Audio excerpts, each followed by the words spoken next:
for people, especially with depression, anxiety. And then there's more targeted interventions as we do assessment and we uncover issues here or there. We target those physical detox and gut bacteria imbalances and the immune system, chronic inflammation, all that stuff. So, we start with the basic sleep, diet, exercise, and then dig in from there. And then, kind of put people back together with medication as needed.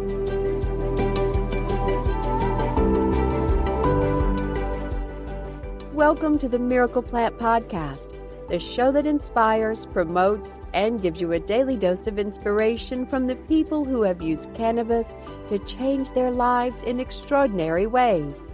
Here's your host, Justin Benton. Welcome back to the Miracle Plant Podcast, where we discuss this miracle plant with so many names and how it's helping people in so many extraordinary ways.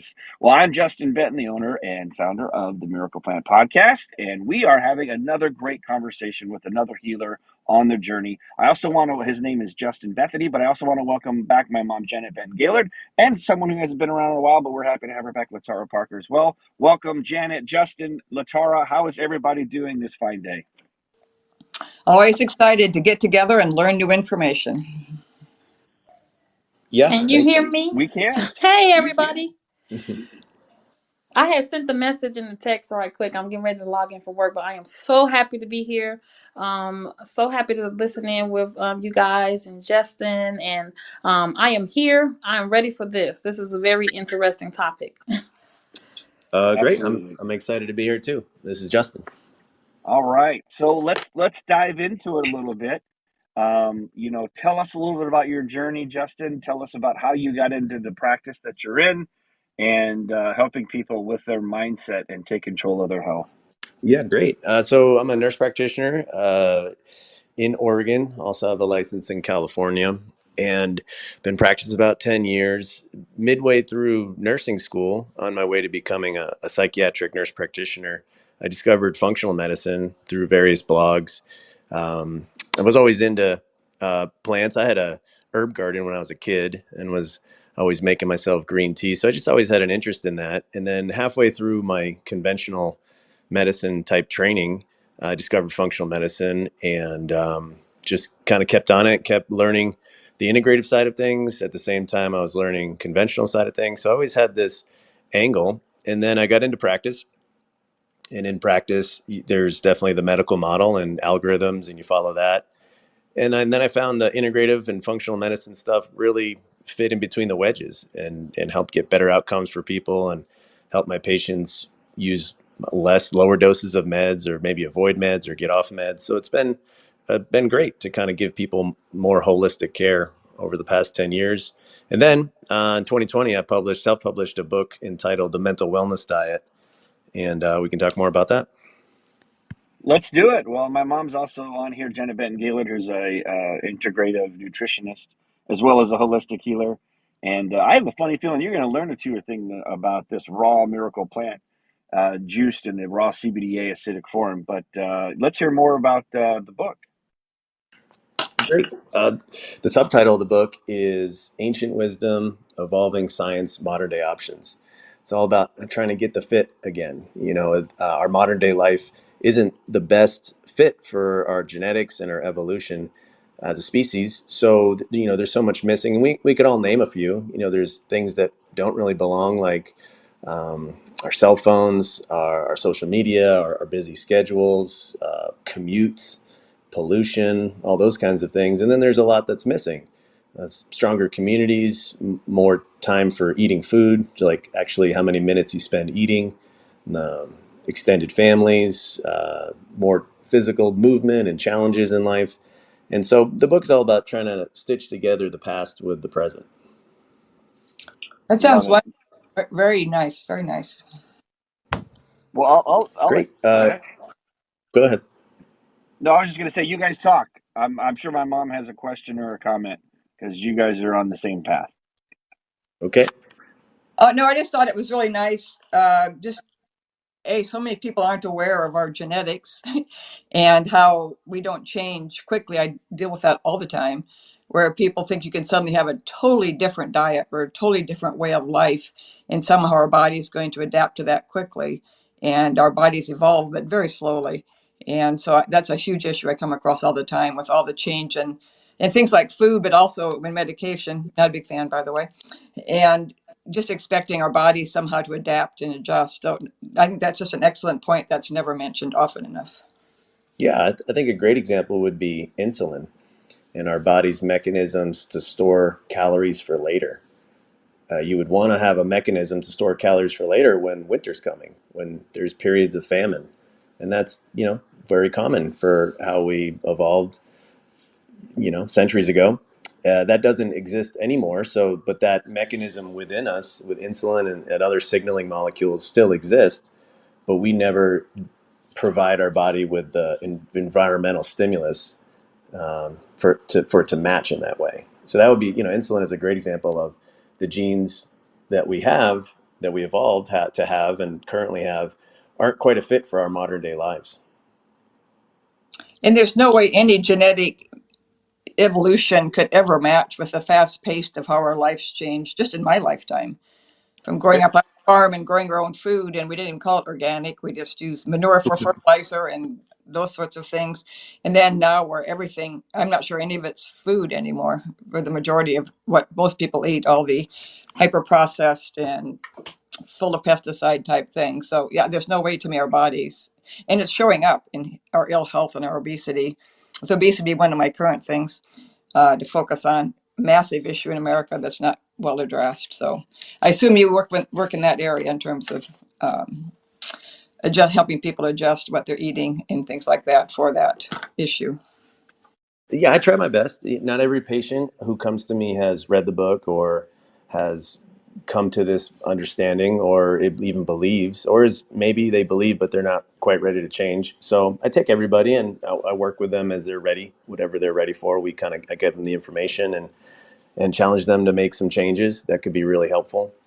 Um, I think just the knowledge itself is really helpful. And so a lot of what I do more than treatment with these interventions is just education, just highlighting. And people are learning so much nowadays through social media and blogs and the internet. And there's a lot more of this information out there. So, actually, I've noticed a lot of my patients are much more informed these days, which allows us to have greater in-depth patient education on the instruction manual we all need to manage our mind and our body. What are some of the main reasons people come to you? Yeah, my practice is mental health, so anybody could come to me. The most common diagnosis that walk through my door, children and adults, ADHD, anxiety, depression would be the top three diagnoses that I typically see. Do we have a solution for you? No, no, that's fascinating. Kind of related to more neurological type issues. Um, I was expecting things like you say, like being overweight or some kind of a physical illness or something. Yeah, my scope is a little bit limited per state and federal laws and regulations. I'm there to treat mental health, but you got to treat the whole person and the whole body and the whole mind for any illness. So, we take a holistic approach here.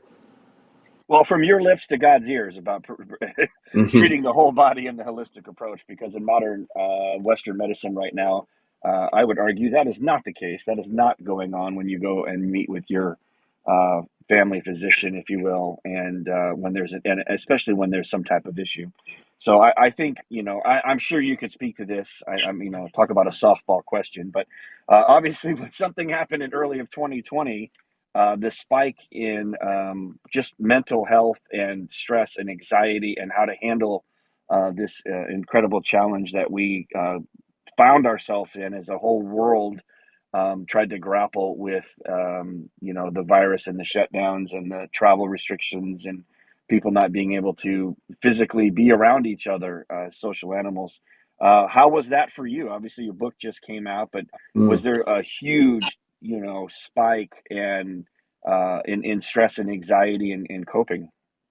Oh yeah, totally. And then the statistics out there show that the rates of suicide and rates of depression are going up.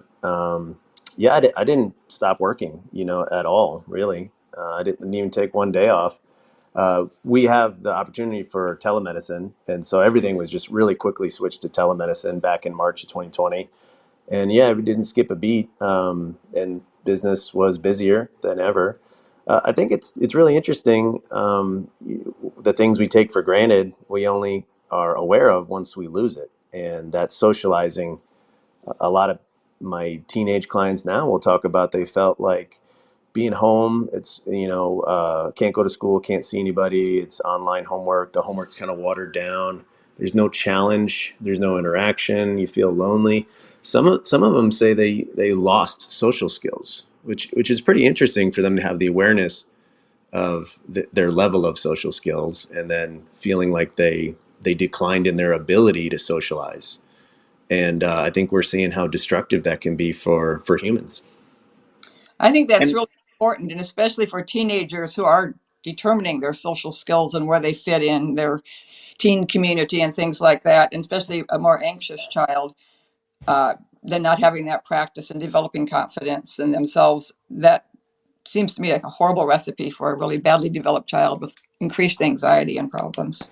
Yeah, well, we've all baked a cake that didn't come out well, and I think that was the experience over the last 3 years for our society and the world, maybe. Absolutely. I had a quick question too. So, when you're working in this mental health area, and you mentioned the areas like anxiety and ADHD, what are your typical recommendations or solutions that you use most often? Well, it's tailored to every patient comes in with their own belief set, and so as a provider, I have to live within that world of their belief set. And then I try to nudge and encourage them to, towards that holistic treatment plan. So some people will start off with medications. Sometimes that's actually helpful because of how urgent. Most people don't call me until the 11th hour. That's just kind of part of human nature. These problems kind of fester for a while. Nobody really calls when they're just beginning to feel depressed or just had a few panic attacks. Usually it gets to a really critical point. So, we need a more urgent, stronger intervention. But for anxiety and depression, we cover sleep. Sleep's really important. We cover blood sugar balance. So, getting the blood sugar in the optimal range for as much as possible throughout the day. That actually really helps people with anxiety and sleep and depression. Exercise is another one. Stress and stress management, whatever they like. Could be meditation, could be vacationing, could be whatever's for them that actually works to reduce the stress for a period of time. And then I do cover with people some meaning and purpose. I think that's important for people, especially with depression, anxiety. And then there's more targeted interventions as we do assessment and we uncover issues here or there. We target those physical detox and gut bacteria imbalances and the immune system, chronic inflammation, all that stuff. So, we start with the basic sleep, diet, exercise, and then dig in from there. And then, kind of put people back together with medication as needed.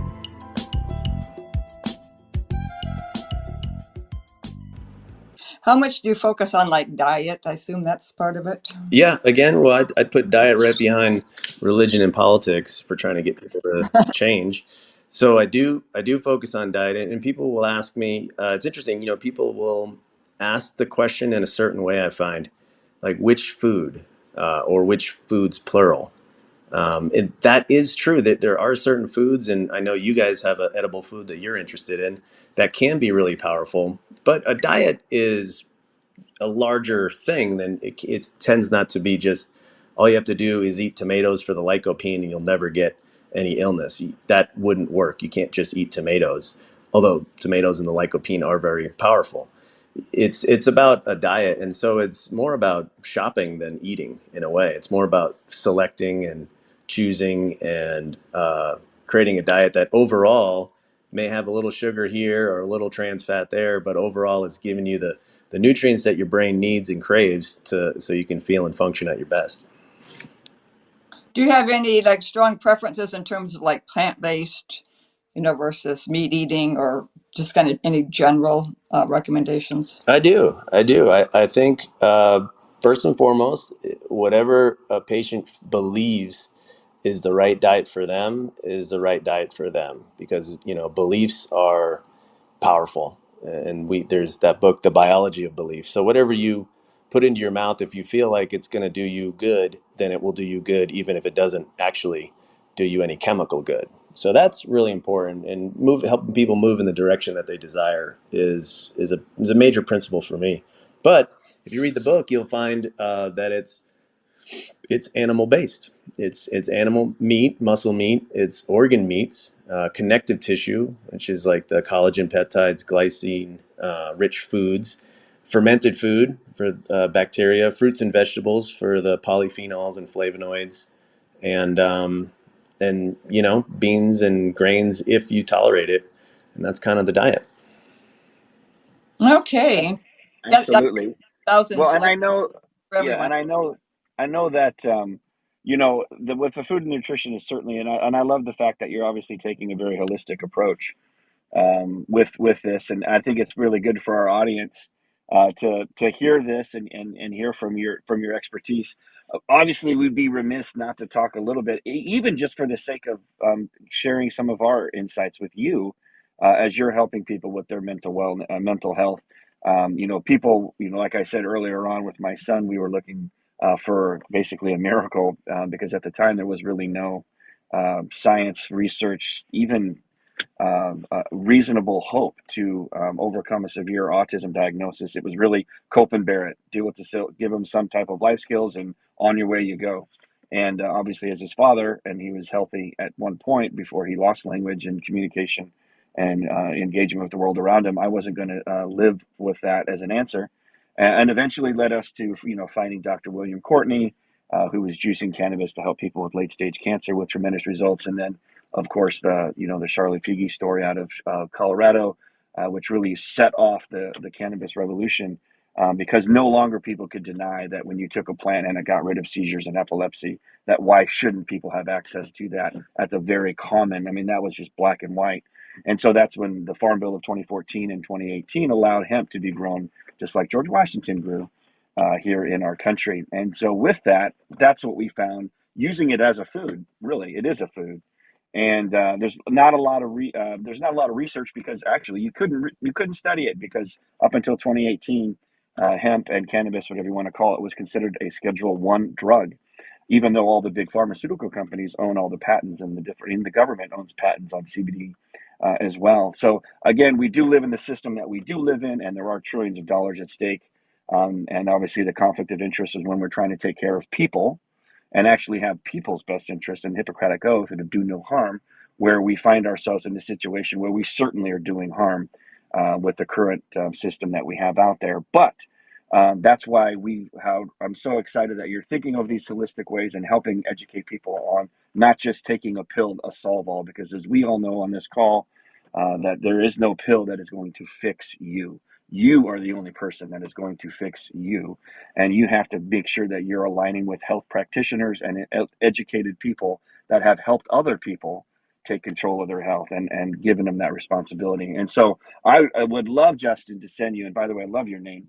I would love to send you some of our products for you to try cold pressed hemp and see for yourself how it works with you, and to actually have something without side effects, and to have something that helps balance our endocannabinoid system, which balances the other major 9 systems in the body, and helping our own body heal itself and find that homeostasis. So there's a product that we make called Chillax, which actually has a little organic passion fruit. Not passion fruit. We have passion fruit in our front yard. Passion flower that is infused in with the organic cold pressed hemp and hemp seed oil. So I would love for you to try that. And we actually have a place where any of you or anybody can try it for free at chillcbd.com, and you just pay for postage. But I know you said you were in Oregon, and obviously there was a revolution in Oregon with cannabis. Have you had much experience with hemp CBD, or what we sell is called hemp CBDA? What's been your experience up there in Oregon? Yeah, so in Oregon, it's legal, and there's Plenty of shops up and down every street you drive where I live in Bend, Oregon. And, that you can just kind of buy it, THC included products, and it's legal. So, I remember when I first was 10, 12 years ago in school, it was, marijuana was bad. And that's what I needed to tell people. Whether I think, smoking a lot of marijuana, there's definitely THC. You can have some negative consequences from that. And I guess it could be a gateway drug. But then, as I got out and started practicing, it became legal. So that was kind of a conundrum because I was supposed to tell people it was bad, but then people would tell me how good it was, and it kind of seemed true. And so I just kind of haven't really commented on it. And then in Oregon, there are some restrictions on me recommending it as a medical provider, as a nurse practitioner. So, I'm kind of more listening for, I've had some patients who had kids with seizures and they took the CBD oil and it was life changing when all the meds were toxic and didn't work. And what I think is really interesting is that the body has an endocannabinoid system. This plant, when you look at it, you can even Google endocannabinoid system and check out all the images. And you can see, an outline of the body and all the arrows of all the different places where there's receptors for cannabinoids. So what does that tell you? That tells you that it looks like this belongs in the body somehow, some way. I mean, I think there's endogenously made endocannabinoids, but it also comes in the plant. So really interesting kind of tuning tool, cannabinoids. It seems like, it really kind of, the body's always looking for homeostasis. And it seems like with the CB1 and the CB2 receptors, there's so many products out there that you could probably share more that help tune and pull us away from one extreme or the other to back towards optimal health, because optimal health is always found in the middle. Absolutely. Absolutely. Yeah, you're singing our song here. And so I've been actually by a holistic healer for too long to count. And I'm also a psychologist working with mental health issues. But yeah, so I've tried everything, every natural thing, everything out in the world to try to help people. And then just finding the holistic approach to hemp CBD, which is then the CBDA, the unheated. And so, I assume that with THCA, that's what the plant makes, and you have to heat it to get THC, which is then psychoactive. But the CBD, there's no reason to heat the hemp if you want the CBDA. And so you'd mentioned the endogenous system. So our bodies make a endocannabinoid called 2AG, and it actually, many neurologists believe that the 2AG level in your body is what's responsible for any neurological condition, from MS to autism to neuropathy in your foot or whatever. And then the CBDA literally is considered a mimic or an analog of the 2AG our body makes. And so it's just this amazingly perfect fit. It's the most powerful things I've found in decades of research in terms of helping the human body. So it literally goes to every cell in your body. THC tends to go to the CB1 receptor, and then the CBD tends to go to CB2 receptors, but the CBDA goes to every receptor, and it does control homeostasis throughout the body, including all of our systems, like our immune system. It balances levels of inflammation. It balances levels of antioxidants. And to me, the coolest thing that it does for my work in physical health and mental health is it literally can regenerate nerves that have been damaged.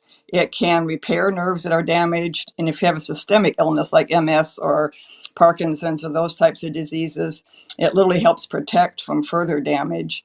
And then again, too, being the strongest anti-inflammatory by balancing your body's inflammation, it's really amazing for autoimmune, which is kind of the basis of so many things that we deal with. And then the homeostasis, like you say, it balances the serotonin levels. So if you're anxious, it brings you down to neutral. And if you're depressed, it brings you up to neutral. And so to me, this is kind of like the golden winning product for all my years of research. And so we call it the miracle plant because we literally see miracles every day.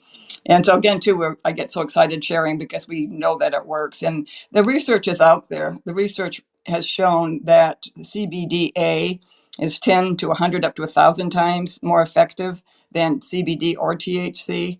And so I don't care if adults use THC and, if you want to have that experience or whatever, but I'm very powerfully against people who recommend THC for especially children like with autism or ADHD or anything like that.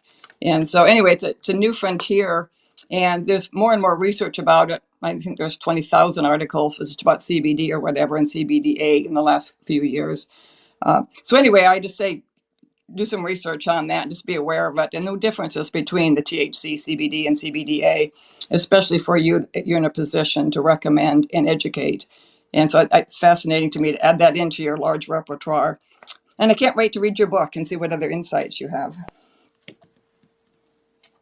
Absolutely. Well, Justin, I really appreciate you coming in.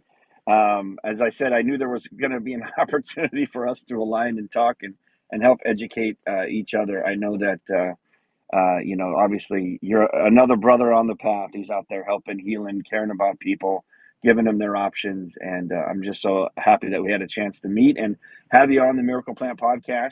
Any other final comments or before we wrap? Or the title of your book again. Sure. Yeah. The Mental Wellness Diet, Ancient Wisdom, Evolving Science, Modern Day Options. So it's the villain in the book is modern day life.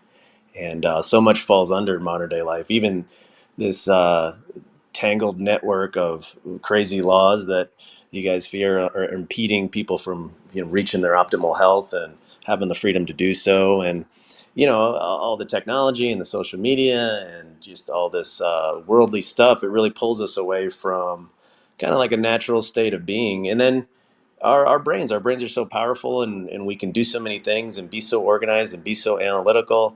But at the end of the day, sometimes that chatter, it can be really destructive and anxiety producing and make us feel bad. And just the scatteredness just kind of exponentiates with our modern day life.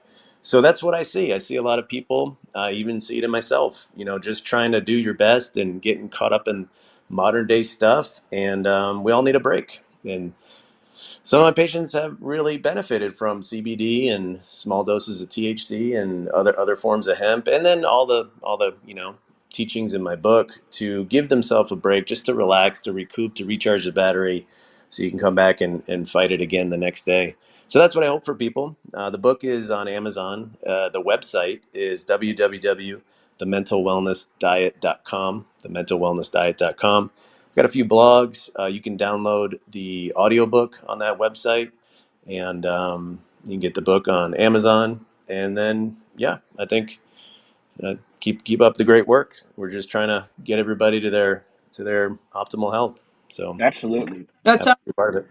I'm really excited about your book. Not everybody excites me, but I'm really excited about your book and your Great. approach. Very unique, and it sounds very, very interesting. I can't wait to read it. Thank you. Absolutely. Well, at the end of every Miracle Plant podcast, we say heal the world, because that is the mission, to reach 1 billion people by 2025 about the power of this miracle plant, especially in the raw form, and help people take control of their health. So everyone on stage, on the count of 3, we're going to unmute our mics and say heal the world. And those of you that are listening right now, join right in, because we want to raise that vibration. We want to raise the level of consciousness to help people realize that there's more alternatives. And this isn't actually alternative health. This is the original health. The alternative health is the health that came along in the last 150 years. So on the count of 3, let's say heal the world, everybody, because people, they need a healing more than ever, whether it's physical, emotional, mental, you name it. We all need a little bit of help, and we're here to help you. So on the count of 3, let's say heal the world. 1, 2, 3. Heal Heal the the Heal the world. world! world! All right. Thanks, everybody, for joining us on the Miracle Plant podcast. Be sure to join us next week. And we are here on Clubhouse, sometimes Twitter Spaces. But make sure you find us. You can find us also at themiracleplant.org. And everybody, be a blessing and happy healing.